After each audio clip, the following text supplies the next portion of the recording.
It's funny, I'm just having something to eat.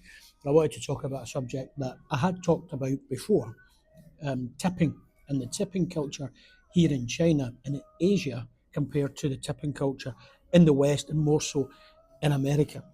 Because I had talked about it before, but I found something else out which just blew my mind when I understood it. So here in China, you don't tip, okay? You just don't tip. And if you do tip, it's sometimes confusing for the person that you're tipping because it's not expected. Obviously, in the West, we do tip. I'm going back to Glasgow. I'll come back in a second, actually. I've got a story to tell about that. Um, we don't really tip that much in Glasgow. It's kind of hinted at, but it's not a massive thing in the UK. But we do still tip. Obviously, in America, it's a big tipping culture. Now, one of the things I found out the other day is that the minimum wage, and I mentioned this before, is $7.25. I think it's $7.25 in the US. Um, so that's a minimum wage. It's been like that for years. And that's a federal minimum wage. So they can pay you that. But, and this is what I found out the other day, that's just blew my mind.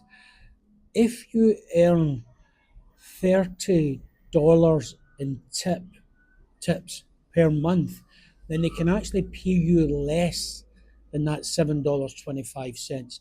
They can pay you what's called sub minimum wage, which is $2.13. Yep, you heard that correct. $2.13. That's your starting wage if you're a tipped worker in America and you're earning $30 or more in tips per month. Okay, hopefully you're following me. If they receive just $30 a month in tips, and that distinction really matters. Because in most states, employers can legally pay tipped workers a much lower base wage, as these cartoon graphics will explain. Here's how it works. The federal minimum wage is $7.25 per hour, but if you're a tipped worker, it's $2.13 per hour. So that's the tipping culture in America. Now, the other thing to add on to that is if you are being paid to $2.13 as a minimum wage or sub minimum wage as a tipped worker, you could be paying tax on that. So your minimum wage, your starting wage could be zero. Yeah, you heard that correct, zero. And that blows my mind. You can go in, work for nothing because you're paying tax on your minimum wage, and the only thing you're relying on is the tips from someone tipping you as a waitress. So it's kind of changed my view a little bit on tipped or leaving tips, obviously, in the States and in the UK. I'm calling for no tax on tips, no tax on overtime, and no tax on Social Security benefits. I kind of get it. If I was working for zero, then I would want all the tips I could get. The one thing that did happen when I went back to the UK the last time, was in Glasgow with my son. He's 21. He just turned 21. And we were eating pizza. We had a pizza and a couple of beers. And it was a special deal. I went to the toilet. I'd gave him a 50 quid note because I'd taken money out because I just arrived in Glasgow. I gave him a 50 quid note, £50 note, and I said, pay the bill, son, and leave a small tip. Went to the toilet, came back.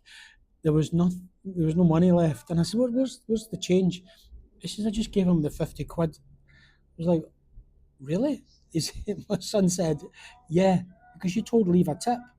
I was like, son, the bill came to 25 quid. You gave him a £25 tip on top of that. He was like, oh, you didn't say, Dad, you didn't say. Made me laugh. Lesson learned. Should have been a wee bit more descriptive. But anyway, it opens up the mind about the whole tipping culture. I think people find it very pressurised. Certainly I do, and I'm heading back to the UK next week. Here in China, what you see is what you get. What you pay is what you pay. That's refreshing for me. Anyway, chicken tenders and barbecue sauce. Take care. Catch you soon. Peace out. Shouldn't speak with my mouth full. Cheers.